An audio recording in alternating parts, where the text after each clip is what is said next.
अभी हिंदुस्तान से अगर लोग जाते हैं तो यूएई को उन लोगों की ज़रूरत है। आप कह रहे हैं कि हम जोग्राफियाई लिहाज से इंडिया से बहुत छोटे हैं। ठीक है। अच्छा ब्रदर, क्या करते हैं आप? मैं एडवोकेट हूँ। ठीक है, माशाल्लाह। अच्छा, आज का सवाल हमारा ये है कि जैसे कि यूएई आज 88 बिलियन की वो इंडिया के साथ ट्रेडिंग करने जा रहा है इसी साल के अंदर।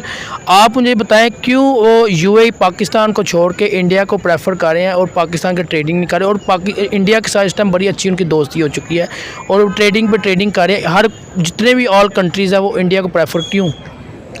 देखिए भाई, सबसे पहली बात तो ये है कि आपके मुल्क में किस चीज़ की प्रोडक्शन है, हमारा मुल्क क्या बनाता है। हमारे मुल्क में अगर आप देखें तो इंडस्ट्रीज़ हैं जो पहले से है वो भी ख़राब हो रही है, नई इंडस्ट्रीज़ लग नहीं रही हैं। तो इंडिया एक ऐसे मुल्क है कि उनकी इकॉनमी हमारी इकॉनमी की निस्बत बहुत ज़्यादा वो एडवांस है, वो दिन ब दिन तरक्की भी कर रहे हैं। तो उनके पास ऐसी अपॉर्चुनिटीज़ हैं, वो ऐसी चीज़ें बना रहे हैं कि वो दुनिया के पास एक्सपोर्ट करें। अभी पाकिस्तान का आप अगर देखें तो आपको आईटी सेक्टर था, वो एक्सपोर्ट थी, वो भी बहुत कम हो गई है। इसके अलावा कॉटन की थी, वो बिजली की वजह से वो सेक्टर तबाह हो रहा है, कुछ सेक्टर गैस की वजह से तबाह हो रहे हैं। तो जब तक आपके मुल्क में गैस का, बिजली का ये मसला हल नहीं होगा, आप एक्सपोर्ट्स नहीं कर सकते हैं। अच्छा, मुझे बताएं, एक मुस्लिम ममालिक हो के दुबई एक मुस्लिम ममालिक है, यूएई, जिस तरह हमारी उन्होंने इंडिया को लास्ट टाइम उन्होंने ये कहा कि हम आपको वीज़ा भी फ्री देंगे, आपकी आवाम आ सकती है। जिस तरह हमारे पाकिस्तानी कोई भी जाएगा उसे पहले 5000 दिरहम जो है अपने अकाउंट में शो करवाएगा, फिर वो यूएई में एंटर होगा। इसकी क्या वजह है? देखिए, सबसे पहली बात तो ये है कि हर मुल्क जब आप जाते आपकी ज़रूरत होगी तो आप उनके सारे मुतालबे मारेंगे, फिर आप उधर जाएंगे। अभी हिंदुस्तान से अगर लोग जाते हैं तो यूएई को उन लोगों की ज़रूरत है।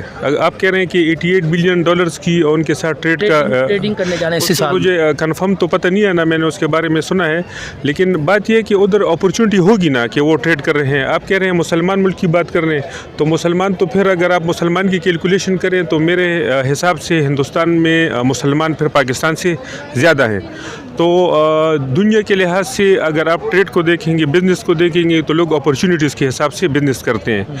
ये नहीं होता है कि ये मुसलमान ज़्यादा है, मुसलमान कम है, इससे काम नहीं चलेगा। आपकी एक्सपोर्ट्स तब बढ़ेंगी, आपसे लोग तिजारत तब करेंगे कि जब आप कुछ बनाएंगे और सहूलत होगी।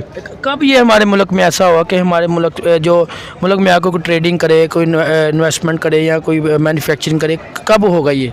देखिए, सबसे पहली बात तो ये कि हमारे मुल्क की तबाही जो है, जो कुछ हो रहा है, ये अभी जिधर हम मौजूद हैं इधर आप देखें सारे गैर मुल्की ब्रांड्स हैं। तो ये आपका जो ज़ेर मुबादला है, आप दूसरे मुल्कों से कर्ज़ा लेते हैं, फिर वो कर्ज़ की सूरत में जो ब्रांड्स हैं वगैरह जिस तरह भी है उनके थ्रू फिर आपके पैसे सारा बाहर चले जाता है। तो आपकी ग्रोथ क्यों उस तरह ग्रोथ आप नहीं कर सकते। अभी इंडिया को आप देखें, उधर सब कुछ है, मेड इन इंडिया भी बन रहा है, उनके अपने ब्रांड्स भी हैं। हम लोग जब तक अपने मुल्क की अपनी चीज़ें नहीं खरीदेंगे, अपने मुल्क में इन्वेस्ट नहीं करेंगे, तो हम इंडिया के बराबर नहीं हो सकते। ठीक है, कोई मैसेज देना चाहिए आप पाकिस्तानी अवाम को? पाकिस्तानी अवाम को मैसेज ये कि देखें, जब तक सारे अवाम खुद ना सोचें, हर कोई ये ना सोचे कि मुल्क की तरक्की का राज क्या है। हम और मुल्कों को देखेंगे, चाइना हमसे बाद में आज़ाद हुआ है, चाइना दुनिया में हर चीज़ बना रहा है, चाइना अपना अब सोशल मीडिया नेटवर्क से वो भी अपने वो चला रहे हैं, और मुल्कों से वो नहीं टेक्नोलॉजी अडॉप्ट करते हैं। तो हमारी क्या चीज़ है कि जो हम अपना रहे हैं ना, हम एक चीज़ भी नहीं बना रहे हैं। तो जब तक हम अपने नहीं बनाएंगे, अपना इस्तेमाल नहीं करेंगे, तो हमारी मुल्क को सारा तरक्की नहीं करेगा। हम सिर्फ कर्ज़ लेंगे, कर्ज़ फिर उतारेंगे, फिर और उस कर्ज़ उतारने के लिए और कर्ज़ लेंगे। ठीक है सर, बहुत शुक्रिया। अच्छा सर, आपसे सवाल ये करना है कि आज की जो न्यूज़ आई वो हम आपसे थोड़ी बात करने जा रहे हैं। वो ये है कि जैसे कि दुबई एक मुस्लिम ममालिक है, ठीक है, और यूएई, उनकी आजकल इंडिया के साथ बड़ी अच्छी दोस्ती है, और उसी दोस्ती में वो 88 बिलियन का उनके साथ जो है ना ट्रेडिंग करने जा रहे हैं। इंडिया और जो यूएई, उनकी दोस्ती बहुत, जैसे कि एक समझे कि दोस्त, बहुत बचपन के दोस्त मिले आपस में, उस तरह की ट्रेडिंग करने जा रहे हैं वो। और क्यों नहीं वो, आप एक मुस्लिम ममालिक हो के वो पाकिस्तान के साथ क्यों नहीं को ट्रेडिंग करा? ऑल वर्ल्ड जितने भी कंट्रीज़ है वो इंडिया को प्रेफर क्यों करिए, पाकिस्तान का कहीं पे क्यों नाम आ रहा? सबसे पहले तो हमें ये फ़ाइनल कर लेना चाहिए कि हम जोग्राफियाई लिहाज से इंडिया से बहुत छोटे हैं। ठीक है। अगर हम पूरी दुनिया को देखें तो मार्केट के लिहाज से इंडिया पूरी दुनिया के लिए बहुत बड़ी मार्केट है, क्योंकि वहाँ पर जो लोगों की तादाद है वो बिलियंस में है, पाकिस्तान में जो लोगों की तादाद है वो कम है। तो सबसे प्रायोरिटी पर तो पहले ये चीज़ ये आ गई कि इंडिया के साथ लोग ट्रेड ज़्यादातर क्यों करते हैं, पहली चीज़। दूसरी चीज़ ये कि आपने देखा कि वहाँ पर जमहूरियत, जो हमारी जो डेमोक्रेसी है इंडिया में, वो स्टेबल है।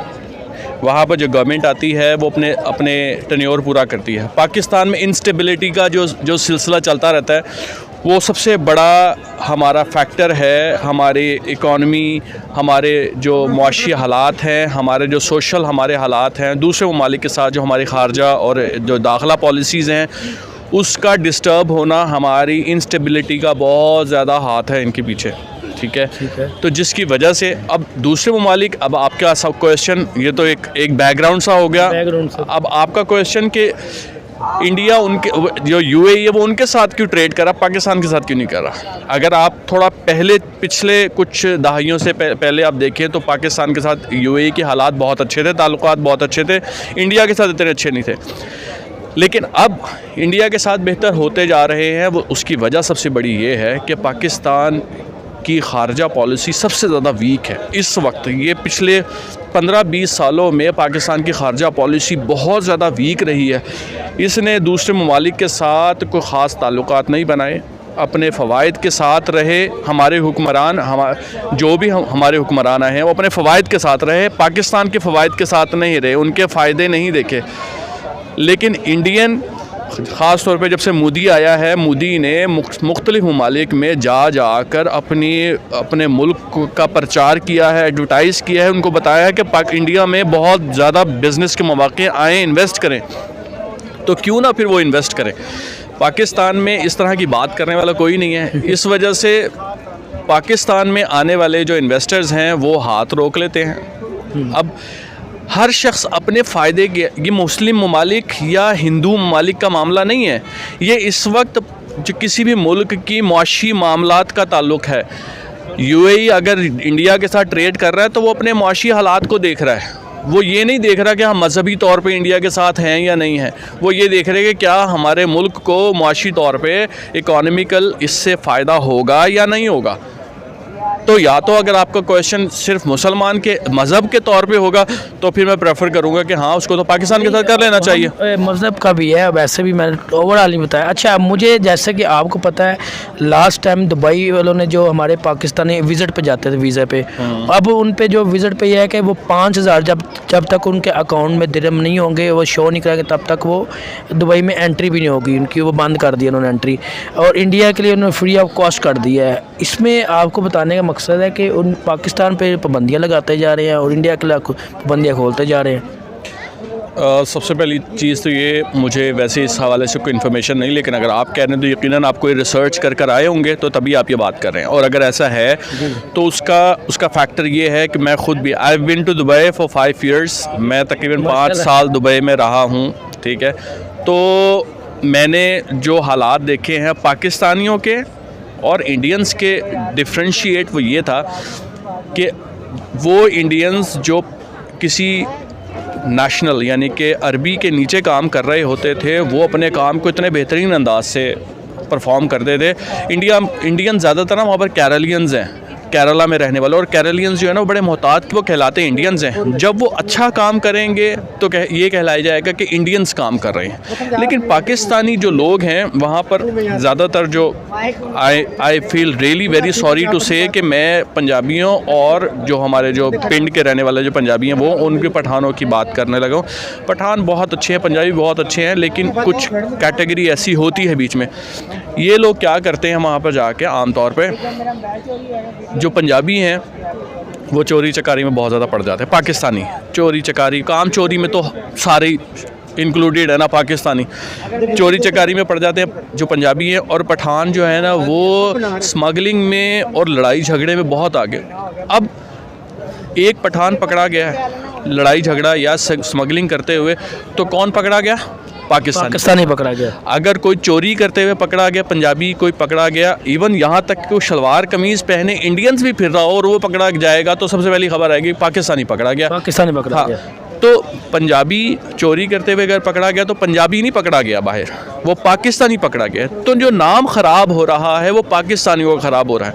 तो इसलिए कहीं ना कहीं रिस्ट्रिक्शन, आपको पता है कि 2012 में बांग्लादेशियों पे मुकम्मल पाबंदी लगी थी। हमें तो ये हिस्सा मिल गया कि चलो 5,000 दिरहम जो है आप अकाउंट में जमा करवाएं और आ जाएं।